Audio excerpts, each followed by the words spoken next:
Hey there, this is Mike, and you're listening to Feeling Twisty. I'm really glad you're here. You know, I love hearing from you and sharing the stories you share with me on here, on the podcast. And right now I want to share a story from a listener. This one is from an email I received from Chelsea. She says, since the end of last year, I've been in a state of doubt, constantly facing many failures in really important manifestations. Every day I would ask myself, what am I doing wrong? What am I missing? As you know, this causes a lot of pain and suffering. Oh, yeah, I know. Especially because I know manifestation works. I've seen it over and over in the past.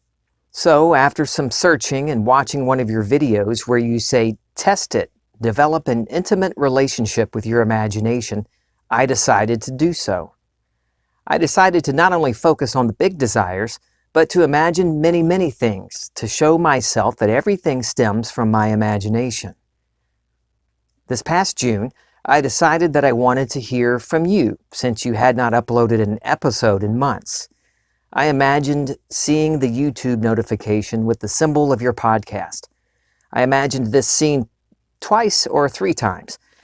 To add a twist to it and make it even more precise, I decided that you would upload an episode still in June of 2022. I did this on June 19th and later on June 22nd. Lo and behold, before the end of June, you had uploaded 2 episodes. Not only this, but I also wanted a raise in pay and decided to imagine my boss telling me that she decided to give me a raise. 1 week later, my boss did call me to tell me she was giving me a raise in pay.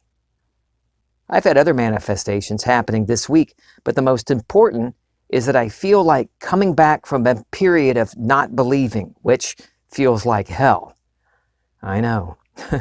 I wanted to get out of that state so badly. I wanted to feel alive again, and I'm beginning to feel alive again. I have an intense desire to find out the true nature of things, and I want to experience the promise. Thank you, Chelsea, for that letter. Yeah, I know the doubter, the accuser, that sneaky little part of ourselves that whispers to us all the reasons, well, sometimes screams at us, all the reasons why this particular wish is impossible, even though we've evidence in our own lives of many successes. We tell ourselves, who are you to think that you could have that or be that in this life? Hey, we've all felt that. It does lessen, though. And when it does come, you'll recognize it as something you're aware of, but no longer buying into, no longer attached to or identifying with. This other story comes from a man I know. He was in great need of money, and he's been studying Neville for some time and understands what living in the end means. But for this particular need, he kept letting doubt creep in. He would feel good for a little bit, but then that surge of doubt and worry, anxiety. We talked about it, and I told him what I did. I chose to stop buying into it, stop taking the bait of the reasoning mind. I told him about one night while I was in the midst of turmoil. It's all self-caused, but I was just in a funk. You might be familiar with that feeling. You keep asking yourself, did I imagine it right? Oh God, does me asking if I imagined it right mean I'm not imagining it right? Round and round. Well, finally, that night I'd had it. I got up, went into the living room with my journal. I wrote a 3-page list. Well, I can't say the name of it, but it rhymes with bucket list. And I bucked a lot of stuff, said bucket to a lot of stuff on there. I was done with delay. Done with it. Done with spinning around, wandering and wondering, contemplating, analyzing. I was the hopeful analyzer. You ever felt like that? You think you're in the state of your wish fulfilled. You think you're moving along, but then you wonder, why am I still not seeing any results? Why am I still feeling this angst? What's going on? And then you start to analyze it and hoping it works. And analyze some more. What does Neville say? What does this teacher say? What am I thinking? What does this mean? What does that thought mean? What does any of this mean? And then I would just get so lost in that state of hopeful analyzer. Ugh, I was done with it. Done. I was taking ownership of my life. After writing all of it down, and I didn't need to write it down, but I did, something dawned on me. When I make a promise on this physical level, in this world, when I make a promise to someone, regardless of who it is, I make a point, I keep that promise. And when I imagine for my family and friends, I make sure I keep that promise, that I'm going to imagine them this way. I make damn sure I keep my promise to them, no matter what. Then why haven't I been that adamant about keeping my promises to myself? Why haven't I been that determined to see and feel myself into these wonderful states, these wonderful experiences? I can remain determined when it comes to my friends and family, seeing them as they want to be and refusing to give any time to doubt. Well, what the hell have I been doing? Caving and settling when it comes to myself. It was about 3 a.m. that day, and I made a declaration. I keep my promises to myself. I keep my promises to myself. So that's what my friend did. When he'd noticed the doubt edging in, you might know what I'm talking about. There's that little whisper of a doubt, and then you start to pay attention to it. Well, when he would notice that doubt creeping in, he decided he wasn't going to give it his breath of life. He reminded himself silently, I keep my promises to myself. He says it didn't happen overnight. It took a few days. But that accuser, that doubter, that voice within him got quieter and quieter. In just a couple of weeks from that point, when he started reminding himself, gently reminding himself, no exertion of effort, no running and hiding and trying to reimagine something, just when he would notice the doubt creeping in, he would gently and kindly and lovingly remind himself, I keep my promises to myself. In just a couple of weeks, he had over $50,000 in his bank account.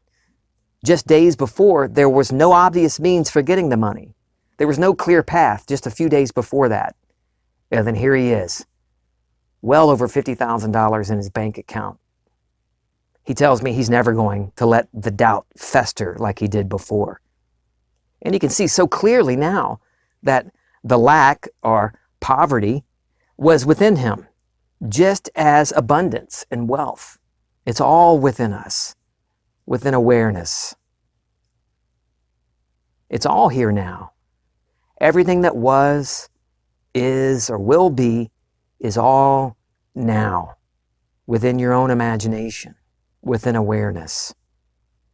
And just by allowing the doubt and that fight to fall away, we begin to see so clearly that our wishes are already fulfilled. A friend of mine and I were talking one day recently about doubt and what he does when he notices doubt creeping in. He says that he noticed that when the doubting thoughts pop up, they follow a feeling of impatience within him, a feeling like he needs to be doing something to make his wish happen. And as soon as he notices that, he says he stops. He doesn't try to hurry up and imagine something else. He just stops. He described it as stopping and being. It's his way of saying the first principle. Be still. Stop fighting. Stop resisting. And allow myself to just be, with no story fixed to the being. Be still and know, experience my awareness of being as God. Neville says, I am my only opponent. And I found that to be absolutely true. My friend was like me. He beat the hell out of himself for doubting. And then he'd start that whole doom loop trying to fix things and fix the fix that he screwed up the last time. And instead of just surrendering to the state. For me, the main thing that has ever caused me to fail or delay the manifestation was my own anxiety and that pressing need to keep hammering away at imaginal scenes. Effort. This is effortless. It is. I know you might find justifications for why it takes effort and that you need to work on yourself, come to terms with yourself before moving on. I see teachers say this, and I can tell you, it takes no effort. One clear way for me to recognize effort is noticing what I'm paying attention to. Am I listening to the thief of my past? Or am I snared by the thief of the future? Or am I right here, right where I want to be, in the present, now? That's God's name. I am. You are that I am. I don't care what reasons you can think of why you don't deserve that title, that importance. Those are just stories. The thief of the past. Neville gives a great example of the thieves. He says that Jesus was on the cross and to either side of him were thieves. And Jesus is I am. And there's the thief of the past and the thief of the future. And when we're lost in either one of them, we have amnesia of the present. We're forgetting now. Now is the only thing that matters, if anything matters. I am. You are an eternal being, limitless, imagining limited states. Now, no one has the absolute truth for everything, but I can tell you with certainty that you are infinitely greater than you could possibly fathom. And I love you. I'm feeling twisty.